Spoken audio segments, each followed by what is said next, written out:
Hi everyone, welcome back. I'm Michael Sandler, your host on Inspire Nation. If you've ever feel like you've been squeezed, short on time, short on attention, and short on bandwidth, and you need to make smarter decisions, then do we have the show for you. Today we'll be talking with Peter Bregman, best-selling author of 18 Minutes, Find Our Focus, Master Distraction, and Get the Right Things Done, and his latest award-winning book, 4 Seconds, all the time you need to stop counterproductive habits and get the results you want. Today we'll talk about stopping the clock and find the time to make smart decisions, how to take steps forward, and how to take the time to assess the situation without taking so long the ship goes down. We'll also talk about TED Talks, ditching the need to be perfect, returning iPads when a missing rabbi is a good thing, why an experience is better than a performance, why it's so important to keep from being in Sea Kayaker magazine, and why getting flipped upside down, pinned, and spun out in the Grand Canyon can actually help you relax. Well, welcome to the show, Peter. Are you ready to shine? I am. Woohoo!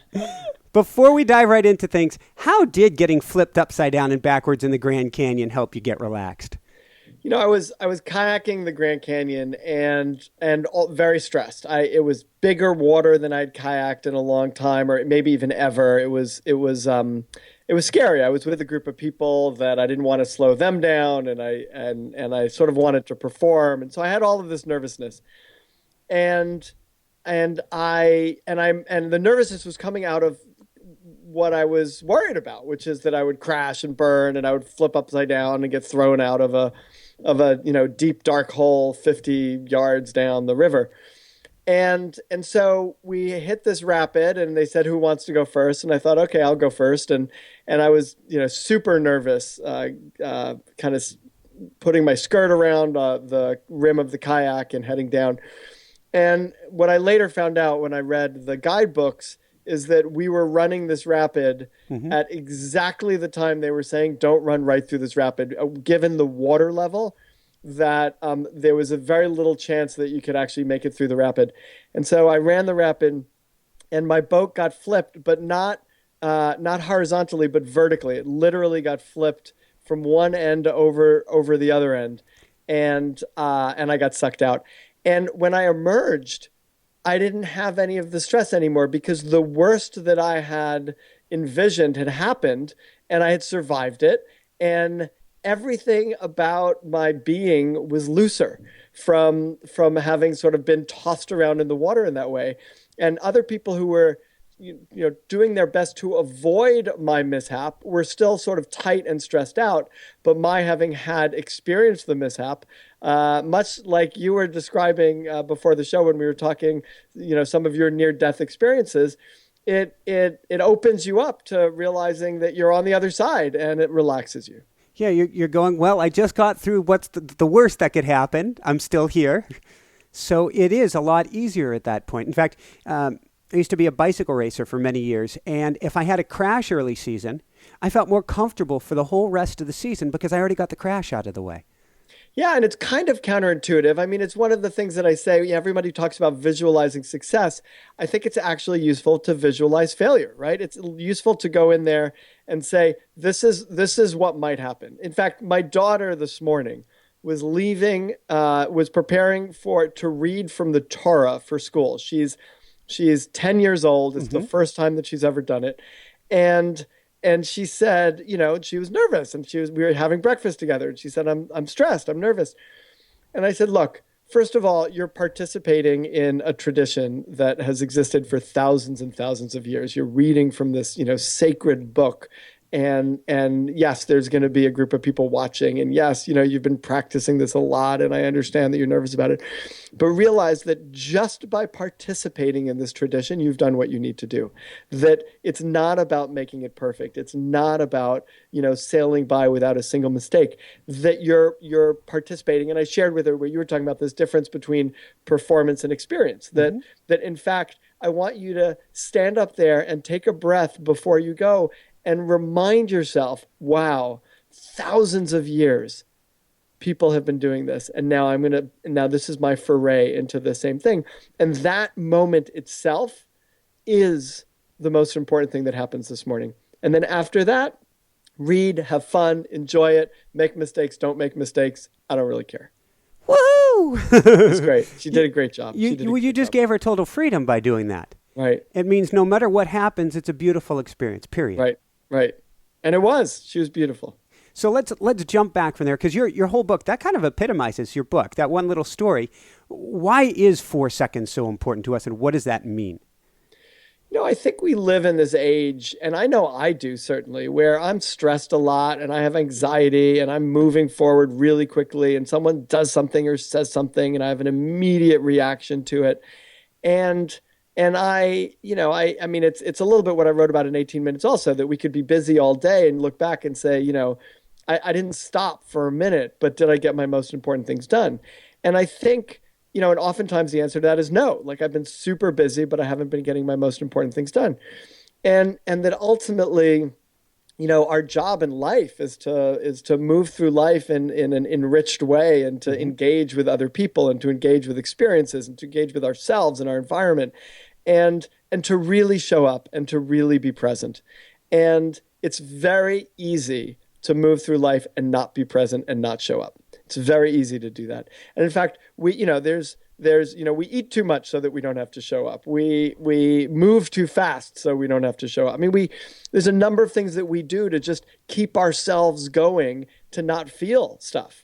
And I think at the end we're less rich for it.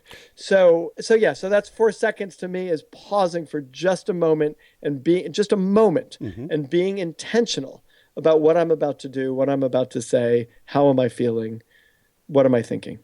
There's a documentary on mastery. It's only a couple years old. It has Carlos Santana in it, and a beautiful musician. And he says that the key to mastery is hitting the pause button.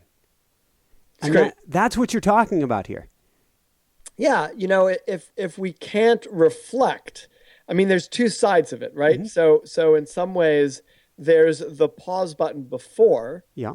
Right? To say, how do I want to enter into this experience? And then there's the pause button after, which is, what did I just experience? And let me understand this experience, or let me feel it fully. Let me not run from this experience to the other.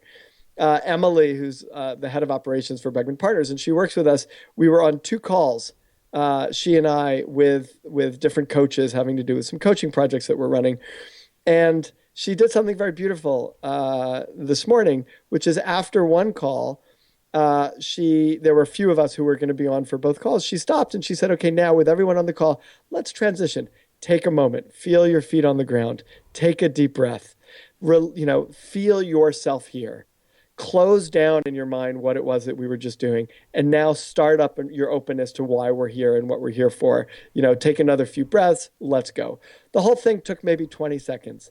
But it was a beautiful way of setting an intention of saying, let's close down what we were doing a second ago and open up what we're about to do. And if we approach each moment of our lives in that way, with just these briefest pauses, the Carlos Santana's pause button before and after an activity, we end up really reaping a much larger benefit from that moment.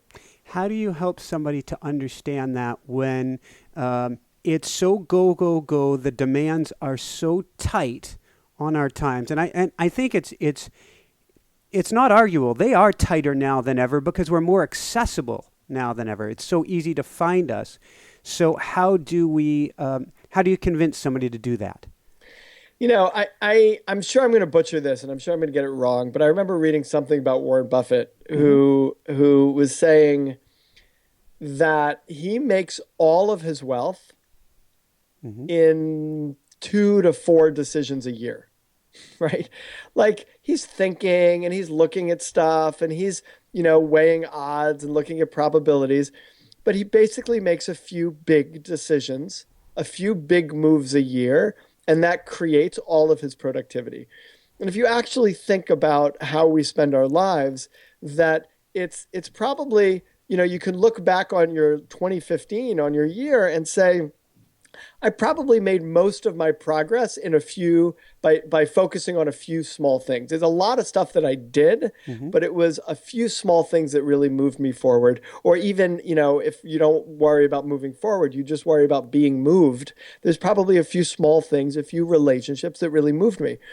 And I think if we become more aware of that, it's easier to shed the excess busyness that isn't adding value to our lives or anybody else's lives. And if you could shed that, then you have more spaciousness in your life. So the key to it isn't so much deciding what to do. The key to it is to decide what not to do. And, what are you going to let go of that allows space for the things that are really important to you? You talk about someone in here who had a double whammy, I believe it was. I don't remember if it was Carlos. Carlos had a double whammy who you're talking about really focusing in on that sweet spot to let everything else go. Right. Yeah. It's if we don't understand our sweet spot, then we don't know where we don't know if we're spending our time in it or not. We might have an intuitive sense, but if I'm asked to do things that I'm not particularly great at doing, that's not, I talk about the sweet spot as being the intersection of our strengths, our weaknesses, our passions, and our differences, right? And we oftentimes spend a lot of energy out of our sweet spot. We underplay our strengths because we don't want to seem arrogant, and oftentimes we don't know even what they are, because I don't know what fish talk about, but it's not water. And if you're really, strong in something, you may not even recognize. When I first heard that people were more afraid of public speaking than death, right? That surprised me. They would rather die than do what I spend a lot of my time doing. And it's because I'm actually kind of good at it, and I'm kind of good at it because I enjoy it, and because it's a passion, and because, I've gotten good feedback with it, but I don't necessarily think of myself as great at it. It's just something that I've always done. So we often don't know our strengths. We're spending most of our time trying to develop our weaknesses, which is often a mistake, because the flip side of our, if we actually can leverage our weaknesses, we're a lot better off. We try to fit in with everyone else, so we downplay our difference, and we relegate our passions to our hobbies. And if we can only reverse engineer that, if we can only say, you know what, here's some things I'm really great at. The things that other people call my weaknesses, I'm going to use as a strength, right? Which we can do. And I can give you examples of ways to do that. And the stuff I'm passionate about is where I'm going to spend my time. And if I start to look like everyone else, all I've done is increase my pool of competition. So instead of that, what I'm going to do is actually be different than everybody else, which will repel some people and attract others. But at least the people who it attracts, it will be for genuine, authentic reasons, because the way I'm different is the way I'm different. I'm not going to try to fit in with everybody else. I think there's even something to be said for, if you are yourself and you do repel some people, it means that you're being genuine. I mean, people look at repelling as scaring everybody away, but it means you're being authentic. You're not just trying to be the one that matches with everybody. Yes, and I think it's useful to always be conscious of that, right? Which is that I'm okay with people. I mean, I do like it when people like me, I'll be honest. But, who doesn't? Yeah, but I'm okay with people not liking me. But I'm not okay with my dismissing them, or my my not taking them into account. So I always think about my audience. Well, that's compassion. That's compassion in heart. Right. And I think thank you. And I think that's important. Meaning, I think it's important that we balance. Todd Henry has done some really great work, and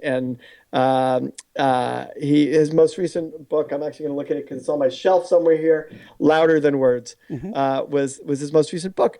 And he really balances the sense of how are you authentic at the same time as you are taking into consideration who your audience is and speaking to your audience. And I think that balance, we could sometimes forget it and be authentic and screw everybody else, or we can often give ourselves away completely and screw ourselves.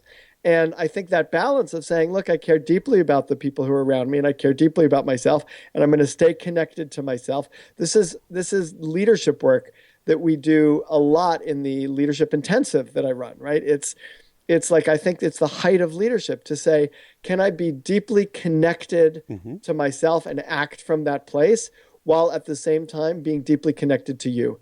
And that since most of the time I either give myself up for you or give you up for me, then that's poor leadership. But in the moments when I could really stand connected and respectful of myself and connected and respectful to you, and I can operate with both of those in my vision and both of those very much as part of my behavior and action, you will be the most powerful leader you can be. It's making me think of a chapter in the book that was intended for a completely different topic, but seems to fit here in a sense, The Last Samurai. You are, in a sense, being a samurai when you're doing that. Yeah, I think, and it's there's absolutely. I mean, that chapter has a lot to do with ritual and the importance of ritual, and there's a ritual to it also, to pause for a moment and say, okay, why am I here? Mm-hmm. But there is something very Eastern about that idea. Yeah. So I want to go back for a minute to an early chapter of your book, which is talking about your first TED Talk. And ditching the urge to be perfect, because in going along, and we're talking about Warren Buffett, 2 to 4 decisions a year, making everything, it is so important, I feel, that we ditch the idea, just like you're saying, of being perfect, or we're actually sinking with the ship. It's really hard to do. I mean, one of the things that I say is that the world doesn't reward perfection, it rewards productivity. Mm-hmm. And productivity is the enemy of perfection. Meaning if you're waiting to get the absolute perfect thing out, you'll get one article out every couple of years. And if you want to get good enough articles out, then you'll get them out once a week. Or whatever it is that you're working on, or once a day, they'll be good. They may not be perfect, but they'll be good. How you cure people of perfection mm-hmm. is a real challenge, right? Because we all want to be seen in a certain way. I mean, it was the conversation with my daughter this morning, right? Can it be okay with you? Can you really enjoy this experience and not be perfect? And I think we need to teach that to our kids really, really young. And it's, it's when you shift your perspective from that of a performer to that of a scientist, you begin to get that. So a scientist is failure is as informative as success. If you do a research project, mm-hmm. failure informs you. Failure is data, which is as interesting to you as success. It rules things out. And so if we can experience life as scientists really and go, I as a joke to myself, I sort of enjoy the joke where I'll say something and then I'll get a poor response, or I will, it will have been the wrong thing. And I'll sort of say, well, I guess that didn't work out so well, or people appreciate that. Yeah, I think it's you move on. If you self-flagellate and you take it to heart and you say, wow, my God, the fact that I didn't get that response that I was expecting there means I'm not a good person, or I'm terrible at this, or I should just give up this whole thing, or that's taking your life and your responses a little too seriously, right? And if you inject a little bit of both humor and acceptable self-deprecation and humility. It's one of the things that I think is the biggest challenge. This is also something I try to work on with leaders, mm-hmm. because one of the biggest challenges and one of the things that's really important to me is the combination of humility and confidence, right? Like it's not a dichotomy between humility and confidence. You could have a tremendous amount of humility and a tremendous amount of confidence at the same time. And that combination allows you to ask questions, it allows you to learn, but it also allows you to take powerful action, to move forward, to make decisions. And so to cultivate that combination feels very important to me. And particularly in this day and age, because I would argue in this day and age, people are more sensitive. And so trying to be up on your throne above everybody else without hearing, without kindness, without compassion, just with rule, I don't think works in 2016. Agreed. Absolutely. So going from there, I want to go back to your wedding just for a minute, if I could. Sure. Because I joked about that early on, but there was such a beautiful lesson in there, beyond the fact that both of the sets of parents were saying that you shouldn't get married, but... That wasn't the most beautiful part. No. So what happened? What was the learning that came out of that? It's a learning that continues to come. I'm Jewish. Eleanor, my wife, is Christian. Mm-hmm. She's a UCC minister, actually. and our children are Jewish and go to a Jewish day school. My daughter, we just talked about, is following the tradition of reading from the Torah, Yep. and and it's a constant lesson in learning and humility, right? Not to. It's very easy if I'm going to be surrounded by everybody who agrees with me or who grew up exactly the way I did. It's very easy to feel like I'm right all the time, and that our way is the right way. And yet, when you're in love with and connected to and learning from and living life with someone whose perspectives are different and who grew up differently and grew up with different sets of assumptions, and then you have to question your own. And and so, I mean, I think Which can that's be a great thing. it could be a fantastic thing, right? It could be a fantastic thing. Not everybody's comfortable with it, but when you are and you learn from it, that's that's the genesis of learning, right? We learn when we are open to questioning something we thought or recognizing we don't know something, right? You always start learning. The only way you can start learning is from a place of I don't know, right? Because if you're walking around the world knowing everything, then by Cups full. definition, you can't learn anything. So how do you personally how do you step back and question yourself? I mean, I think this comes back to humility and confidence, right? Hmm. Which is, in an interesting way, in order to learn, you actually need a lot of confidence. Now, not arrogance. There's a big difference between arrogance and confidence, right? Confidence is I believe in myself. I Yep. believe that I'm capable. I believe, I have a strong self-concept. I have a strong ego. Arrogance actually comes from a very weak ego. Like arrogance means I have to be better than everyone else to be okay. Well, that's Arrogance fear. means that, yeah, it comes from a place of fear for sure. So the how do you cultivate that is you actually cultivate a sense of confidence in yourself. You do think, we come back to sweet spot, right? Do things Hmm. that you're passionate about. Do things with people whom you love and who you feel love you. Do walk in the world following your impulses and your intuition enough that you become comfortable with it, as opposed to questioning it all the time.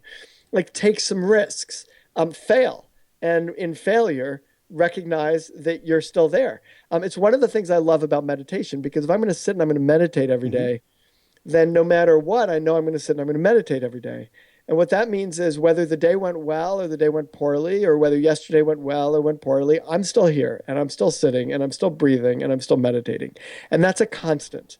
And so then you begin, for me, I begin to develop this constant sense of self.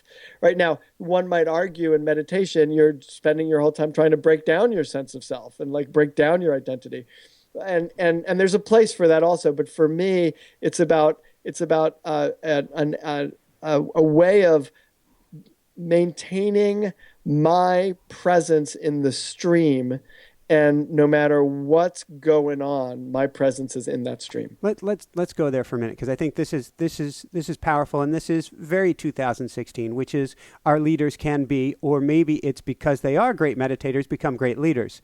What do you do for practice? Is it each morning 15, 20 minutes you go silent, you shut everything down? What's your practice like? Yeah, so this morning, for example, I woke up early, probably too early, but 5:30 in the morning, Hmm. and I have a cushion by my bed, and I kind of slip out of bed and I sit on my cushion and I meditate for 15 minutes.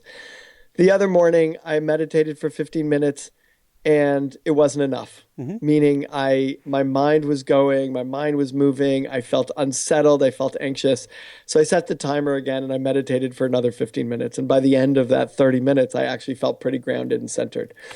And but I try to meditate at least 15 minutes a day in the morning. It's funny because I had missed some of my morning meditations, and I said to a friend of mine who's a meditator, yeah, he said, how's it going? I was like, yeah, I missed it this morning, but tomorrow I'll get back into it. And he said, you could also meditate at night if you want to. Like it's not like there's only one time to meditate. And however silly this sounds, like I wasn't really thinking about that. And that night I sat Hmm. down and I meditated. But I was sort of like, I got a little too structured in my own space. It's funny. I've got a goal for 2016, and it's been a wiggly worm one, but I'm working on it, which is to do a midday meditation. This show is really fast paced, so it's an interview a day, interview or two a day. It's go go go, and I've got an alarm set that drop everything and meditate for 15 minutes midday, and I haven't succeeded yet. I meditate a little bit sooner, a little bit later. I haven't quite got that discipline down. But I'm going to work on that one because I think it's in the middle of the day. You get that meditation in the morning. It's great. It gets you centered. It gets you started. And then somewhere around middle of the day, everybody else is hyped up and your brain is hyped up too. And it seems you could be clearer for the rest of the day if you could take just a short little pause.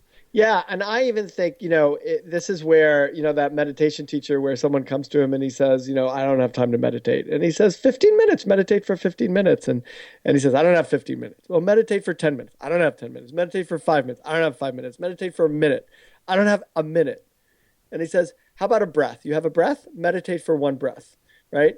And it's the sense of like, what does meditation have to be? Like, it could be a minute. It could be 30 seconds. It could be the grounding that Emily did for us before the phone call, which was 20 seconds.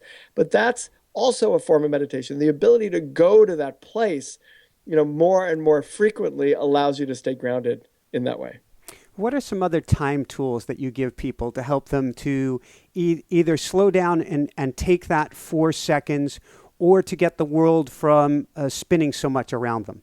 Well, certainly a deep breath is very useful. So in that moment, a deep breath slows you down. Literally what's happening is it's slowing down your nervous system. When you feel an immediate response to something, an immediate reaction to something that's happening, what you're having an amygdala moment. What's happening is the reptilian part of your brain, the oldest part of your brain from an evolutionary perspective.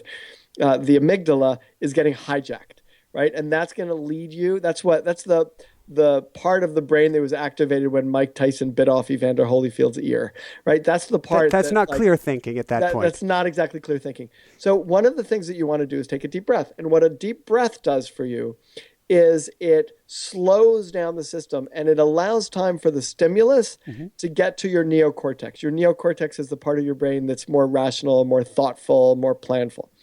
And if you could buy yourself enough time for the stimulus to get to your neocortex, you can respond in a more profound, more effective, more present way. So a deep breath is a very useful tool. I also set my watch to beep every hour, and on the hour, I take a deep breath, and I ask myself 2 questions. Am I doing what I most need to be doing right now? And am I being who I most want to be right now?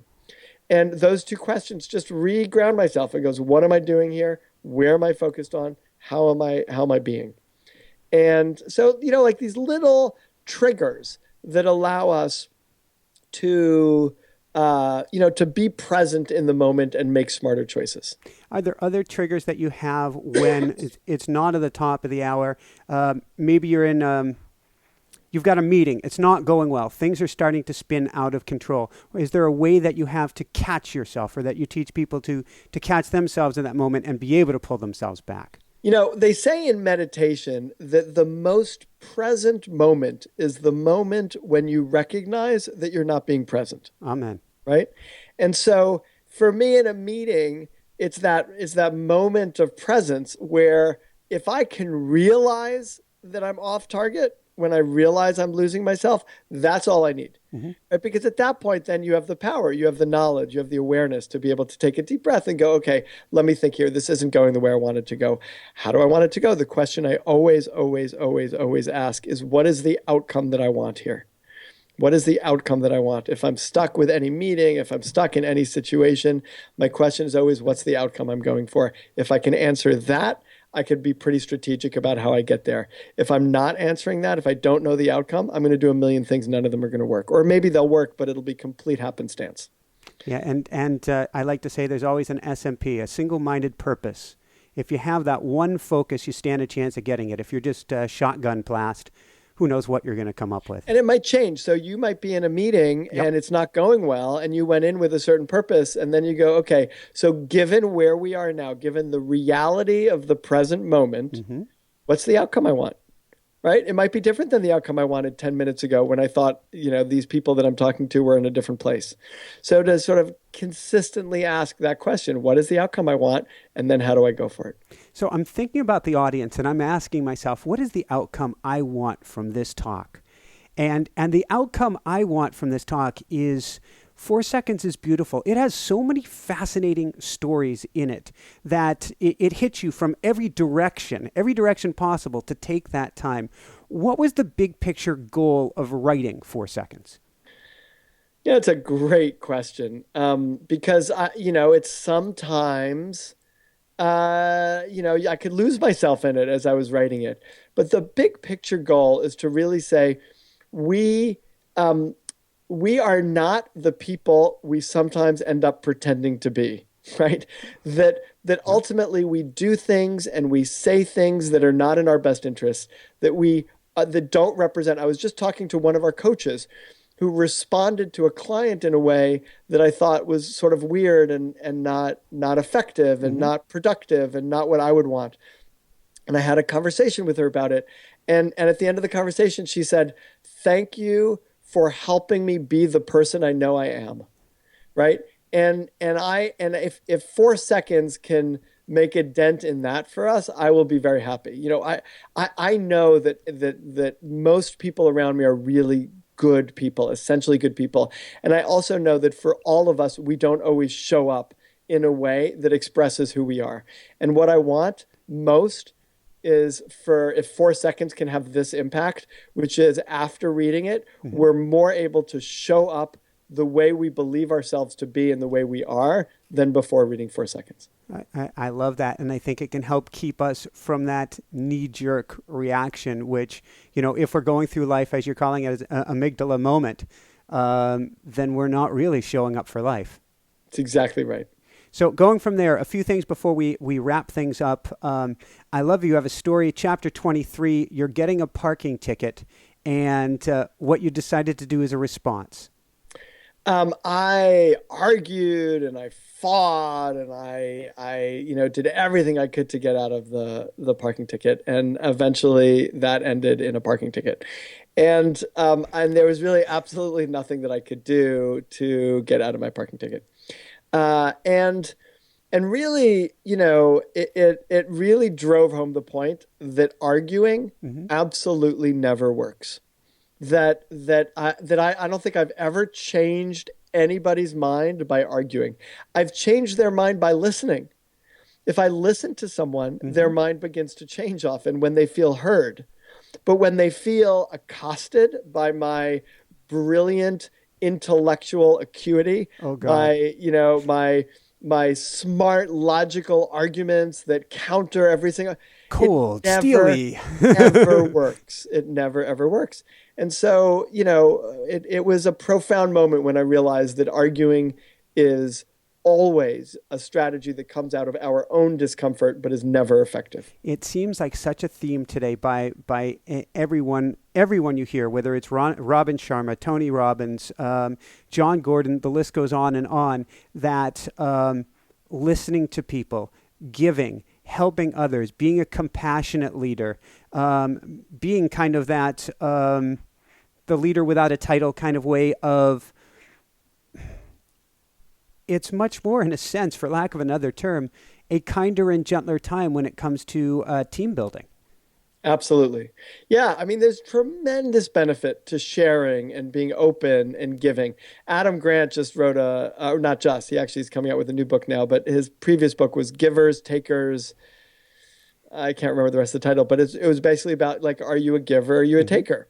And the, and also I can't remember if it's just givers and takers, but there's also a third option, which is that you're sort of tit for tat. There's a sense of I'm going to give to those who give to me. I'm going to take from those who take from me. But there's a lot of evidence that suggests that if you're willing to give, that and be generous, that comes back to you. Beautiful. Well, a couple quick wrap-up questions. I know we got to let you get going here shortly. What brings you personally the greatest happiness, or what I call the woohoo factor? It's really people around me whom I love, and being with them Mm-hmm. and being connected to them, and that, for sure gives me great, great happiness. I'd also say ideas give me great happiness. I love a really interesting idea. I just wrote a piece. I wasn't sure about it. I sent it to a couple of people, and my sister-in-law came back to me with this really really smart perspective on what I had written. Mm-hmm. And it gave me such pleasure to read, I thought my email back to her was, what you wrote to me was better than the piece that I wrote. Like that, like what you wrote to me is what we should publish, not the piece that I just wrote. So, I love the relationships. I love the ideas. And I really, really like the woohoo moment is when I see someone like move from understanding to action to changing something out in the world. Delights me. Beautiful. For your kids, are there, how are you helping them understand 4 seconds? The conversation I had with my daughter and I have 2 daughters and a son, and they were all around the breakfast table. They were all part of that conversation. I think to have those kinds of conversations, but more than anything, my ability to pause in that moment, my ability to not respond in a knee-jerk reaction way, to be thoughtful, to be intentional, to be reflective. I need to get better at that. And the people with whom it is hardest to do that well are the people that are closest to us. So I probably do that more poorly with my children than anybody else in the world. And I have got to get better at that. And so my learning process with them, I think, has a big impact on them, hopefully. Beautiful. Any last words of wisdom? No, I love, a sign of a good interview is when I say things for myself, which I hadn't really thought of beforehand. So I appreciate your questions. I appreciate the energy with which you approach the conversation and that you come to all of this work. And I would say keep doing what you're doing, because it's a blessing to everyone who listens. It goes both ways. Where do people go to find out more, find your books? If you go to peterbregman.com, Peter, Bregman.com, everything's there. You could find out stuff about the books, you could get my articles and videos and my new podcast, which will be launching probably by the time it will be launched by the time they hear this. And I would recommend everybody check that out. What's it called? It's called the Bregman Leadership Podcast, and you can find that on my website as well. Fantastic. And if you missed the link, we'll go to inspirenationshow.com, and we'll have the links to get you over to his show, to have you get over for his book as well. So I want to thank you so much for being on the show. We got to let you go. For everyone out there, this is Michael Sandler saying, be well, have fun, take 4 seconds, and shine bright. Woohoo! Thank you so much. That's been super fun. All right. We'll keep in touch. Yeah, thank you. I really appreciate it. This was great. Hey everyone, thanks so much for watching. If you enjoyed it, be sure to like below. Also, leave your comments. Have some real fun with it. Subscribe to our channel where you're going to get more great videos, more interviews coming up. And check out our website, inspirenationshow.com. That's where you'll find tips, blogs, information, videos you won't find anywhere else, and useful and helpful resources to really help you kickstart your life and to shine bright. Thanks so much again. Thank you for your support. Like, comment, subscribe. See the website. Thanks so much and have fun. Of course, shine bright. Woohoo!